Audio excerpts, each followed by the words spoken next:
Good morning दोस्तों। आज मैं हूँ सिटी ऑफ जॉय में, जिसको कोलकाता के नाम से भी जाना जाता है, और मैं आपके साथ कोलकाता में एक दिन बिताने जा रहा हूँ। और ये जर्नी शुरू होगा with the most iconic building in Kolkata, जिसका नाम है विक्टोरिया मेमोरियल। तो चलते हैं फर्स्ट पड़ाव की तरफ। अभी हम लोग विक्टोरिया मेमोरियल के अंदर पहुंच चुके हैं। विक्टोरिया मेमोरियल के अंदर जाने के लिए आपको टिकट लेना पड़ता है। ये देखिए टिकट, ये कंबाइंड टिकट है, जिसके अंदर आप गार्डन और म्यूज़ियम का एक्सेस आपको मिल जाता है। तो चलिए पहले हम लोग गार्डन का सैर करते हैं।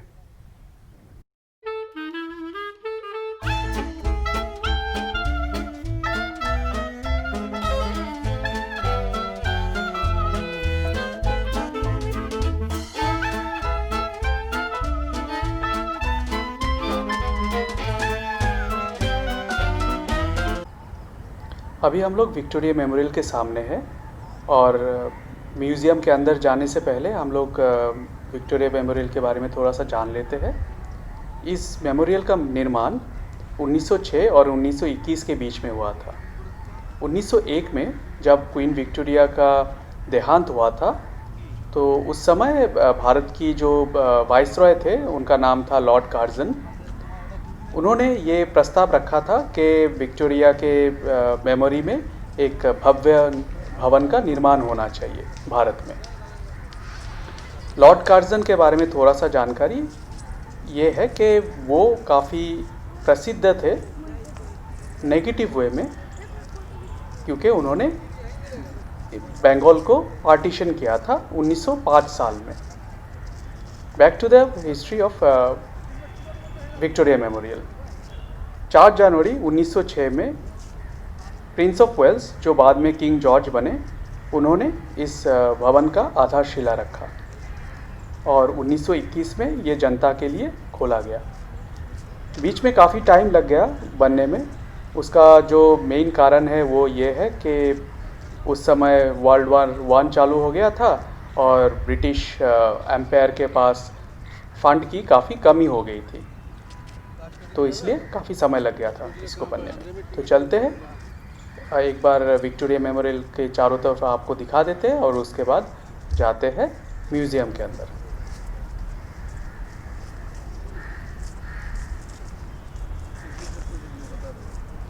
इसका टिकट अंदर में मिलता है।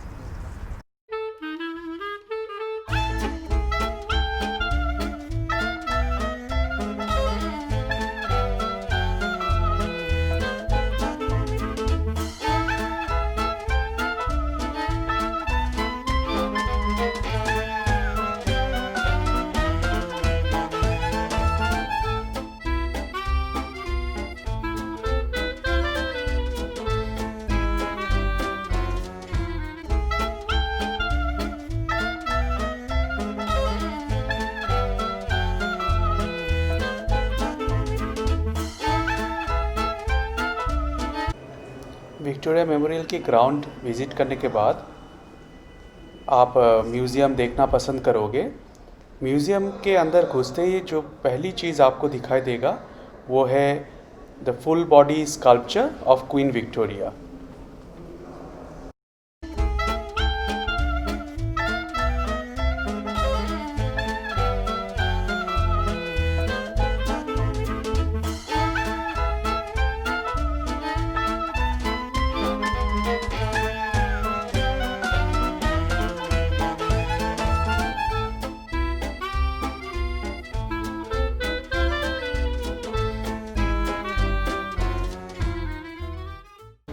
This is the proclamation of Queen Victoria in Allahabad, November 1st, 1858, where she proclaimed that we shall respect the rights, dignity and honor of Indian princes as our own, and we desire that they, as well as our own subjects, should enjoy that prosperity and that social advancement which can only be secured by internal peace and good governance.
Victoria memorial देखने के बाद आप आ सकते हो Birla planetarium, जो Victoria memorial के opposite में है। जैसे कि आप देख रहे हो आज संडे का दिन है, तो काफ़ी लोग प्लेनेटेरियम देखने के लिए यहाँ पे पहुँच चुके हैं। बिरला प्लेनेटेरियम से सटा हुआ है सेंट पॉल्स कैथेड्रल। ये चर्च ऑफ नॉर्थ इंडिया का एंग्लिकल कैथेड्रल है। ये गॉथिक स्ट्रक्चर में बना हुआ है and dedicated to Paul the apostle. इसका कॉर्नरस्टोन लेट किया गया था 1839 पे और ये बिल्डिंग कंप्लीट हुआ था 1847 में। ये लार्जेस्ट चर्च है कोलकाता का and the first anglical cathedral in Asia. It is also the first new built cathedral in overseas territories of British empire. Cathedral के अंदर वीडियोग्राफी और फोटोग्राफी अलाउड नहीं है, तो इसलिए मैं आपको कैथेड्रल के अंदर तो लेके नहीं जा पाऊँगा, लेकिन ये बहुत सुंदर है अंदर से भी and it's really peaceful inside. So it's a highly recommended place to visit in Kolkata when you are here the next time. Let's move to the next destination after seeing the cathedral. Saint Paul's cathedral देखने के बाद मैं पहुंचा Maidan. Maidan is a green zone in the heart of Kolkata. On a Sunday morning, the Maidan will be full with local boys playing football and cricket. अगर आपको नींबू चाय के साथ झालमुड़ी खाना है तो मैदान से बेहतर जगह शायद ही और कोई मिलेगा आपको कोलकाता में। तो मैं पहुंचा मैदान और वहाँ पे अभी चल रहा है क्रिकेट का मैच। तो मैं कुछ देर बैठ के क्रिकेट का मैच देखा और अगला पड़ाव जो है पार्क स्ट्रीट उसके तरफ चल पड़ा। तो see you in Park Street. Park Street enter करते ही the first thing you notice is the Asiatic Society of India का बिल्डिंग। उसको लेफ्ट में रखते हुए हम लोग आगे बढ़ते जाएंगे पार्क स्ट्रीट के अंदर। पार्क स्ट्रीट में हमारा फर्स्ट डेस्टिनेशन होगा पार्क स्ट्रीट सेमेटरी।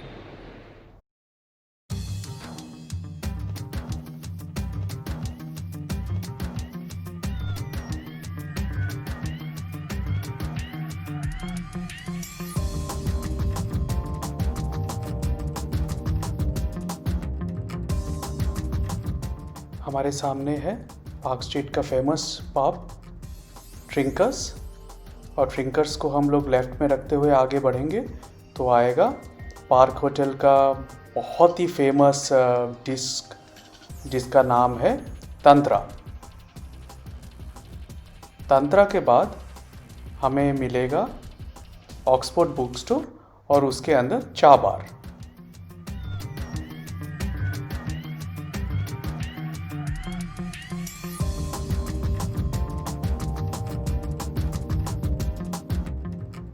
हमारे लेफ्ट में है Moulin Rouge, another watering hole of Park street.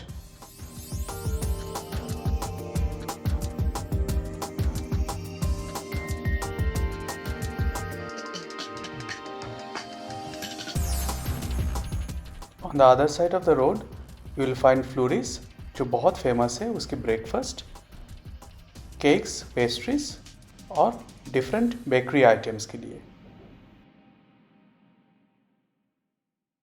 Saint Xavier's college को राइट हैंड साइड में रखते हुए हम लोग अभी बढ़ चलेंगे टुवर्ड्स पार्क स्ट्रीट सेमेटरी।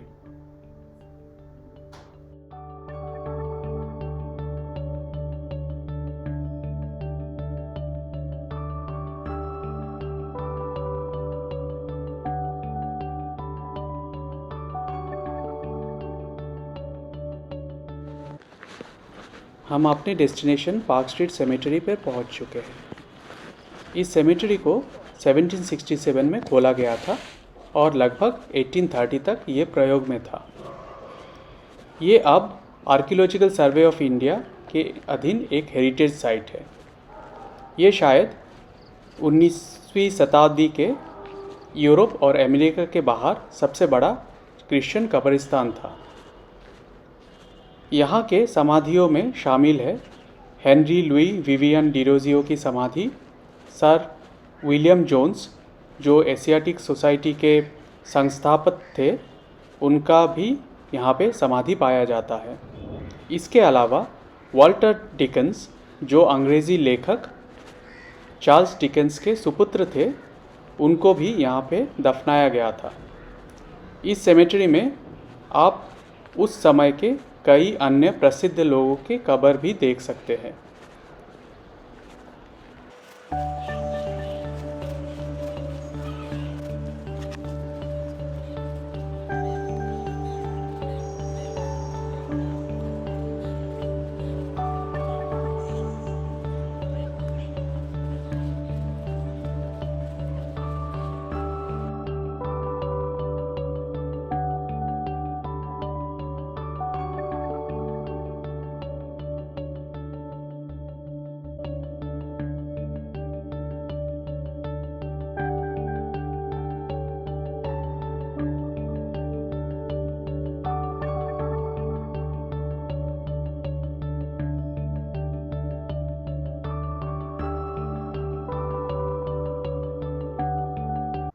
अभी मैं हेनरी लुई विवियन डिरोजियो के समाधि के सामने पहुंच रहा हूं।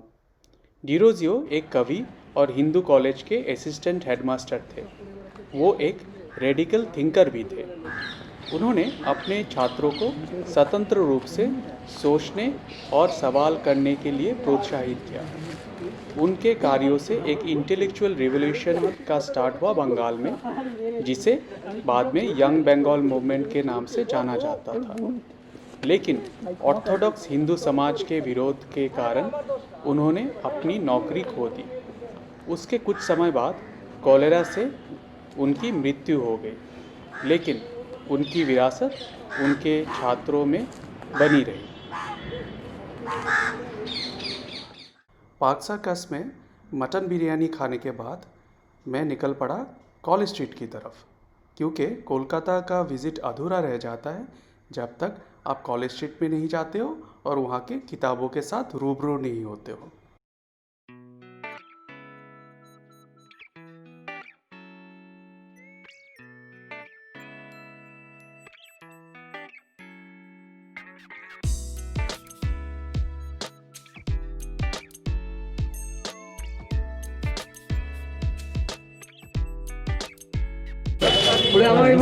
দাদা নীরেন্দ্রনাথ চক্রবর্তীর বই আছে?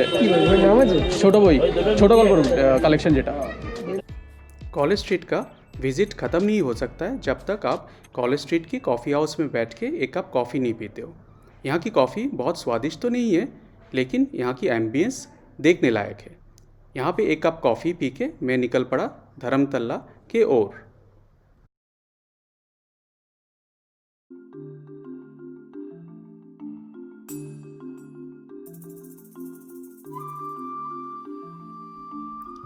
दो I am not born and brought up in Kolkata, but Kolkata में जब भी मैं जाता हूँ तो मैं न्यू मार्केट जाने की कोशिश हमेशा करता था।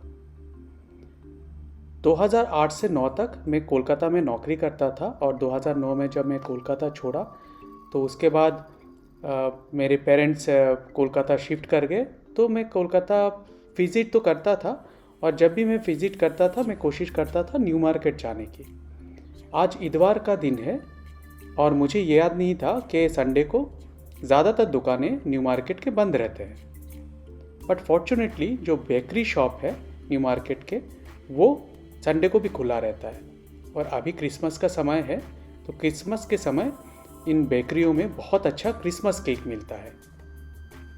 तो मैं भी घर के लिए क्रिसमस केक खरीदने के लिए न्यू मार्केट के अंदर चल पड़ा।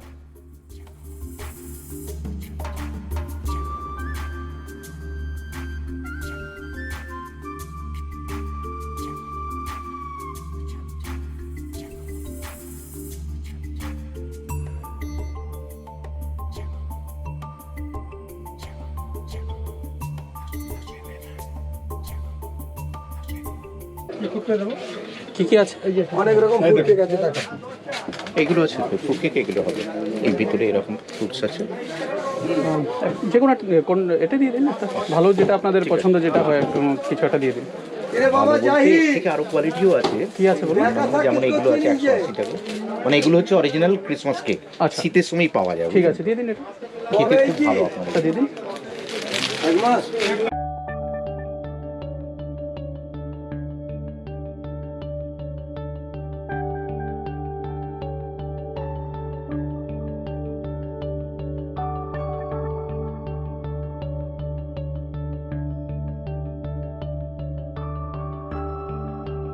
আমাদের অবস্থা সেই হয়ে গেছে, শুকিয়ে গেছে, পাতা শুকিয়ে নিচে ঝরে পড়ে আছে, বুঝলি তো? হাওয়া দিলে মাঝে মাঝে খড়বড় খড়বড় করছে।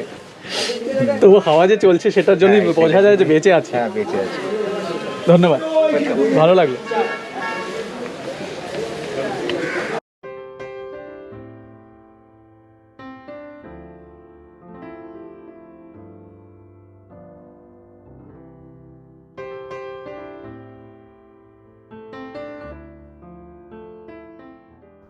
After you finish visiting new market, अगला पड़ाव आपका हो सकता है, जो मेरा भी था, इंडियन नेशनल म्यूज़ियम। अब म्यूज़ियम जाने के रास्ते में आपको मिल जाता है फैशन स्ट्रीट, जहाँ पे आपको वैरायटी ऑफ अर्बन वेयर मिल जाता है, both for boys and girls, gents and ladies. वो देखते हुए आप पहुँच जाते हो इंडियन नेशनल म्यूज़ियम। अब म्यूज़ियम के अंदर की वीडियो आपको हम दिखा नहीं पाएंगे, बिकॉज़ वीडियोग्राफी अलाउड नहीं है, तो हमने कुछ फ़ोटोग्राफी किया था, वो हम आपके साथ शेयर करेंगे।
हमारा आज का आखिरी पड़ाव है रविंद्र सदन और नंदन कॉम्प्लेक्स।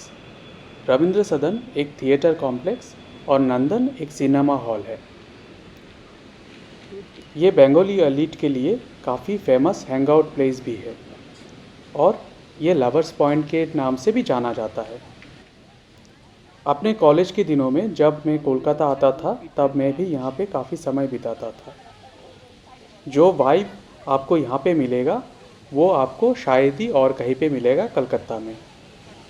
नंदन की ग्राउंड में कोई ना कोई फेस्टिवल या कल्चरल प्रोग्राम हमेशा होता रहता है, जैसे कि अभी भी एक कल्चरल प्रोग्राम यहाँ पे शुरू होने वाला है, लेकिन मेरे पास उतना समय नहीं था, तो इसलिए मैं उस प्रोग्राम को अटेंड नहीं कर पाया। जैसे शाम ढलने लगे मैं अपने घर के लिए रवाना हो गया।